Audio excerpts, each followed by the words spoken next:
দক্ষিণ জেলার উত্তর জোলাইবাড়িতে মঙ্গলবার সকালে হঠাৎ নেমে আসে কালবৈশাখী ঝড় ও শিলাবৃষ্টিতে ব্যাপক ক্ষয়ক্ষতির ঘটনা ঘটেছে। ঝড়ের তাণ্ডবে বহু জায়গায় গাছ উপড়ে পড়েছে, বাড়িঘর, রাস্তাঘাট ও যানবাহনের ক্ষতি হয়। এর ফলে বেশ কিছু এলাকায় যোগাযোগের ব্যবস্থা ব্যাহত হয়ে পড়ে।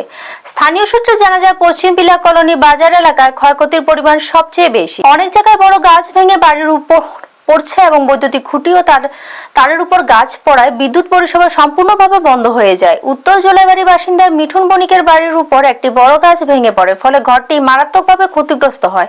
পাশাপাশি শিলাবৃষ্টির কারণে বাড়ির টিনের ছাদে একাধিক ছিদ্র হয়ে যায়। তিনি জানান, ঝড়ের পর প্রশাসনের কাছে খবর দেওয়া হলেও দীর্ঘ সময় পর্যন্ত ডিজাস্টার ম্যানেজমেন্টের টিম ঘটনাস্থলে পৌঁছায়নি। পরে স্থানীয় মানুষজনই এগিয়ে এসে উদ্ধার কাজ শুরু করে। খবর পেয়ে বিদ্যুৎ দপ্তরের কর্মীরা দ্রুত ঘটনাস্থলে পৌঁছে বিদ্যুৎ পরিষেবা স্বাভাবিক করার কাজ শুরু করেন। পুলিশ প্রশাসন ও পরিস্থিতি নিয়ন্ত্রণে সহায়তা করে। ক্ষতিগ্রস্ত পরিবারগুলি প্রশাসনের কাছে আর্থিক সহায়তার দাবি জানিয়েছেন।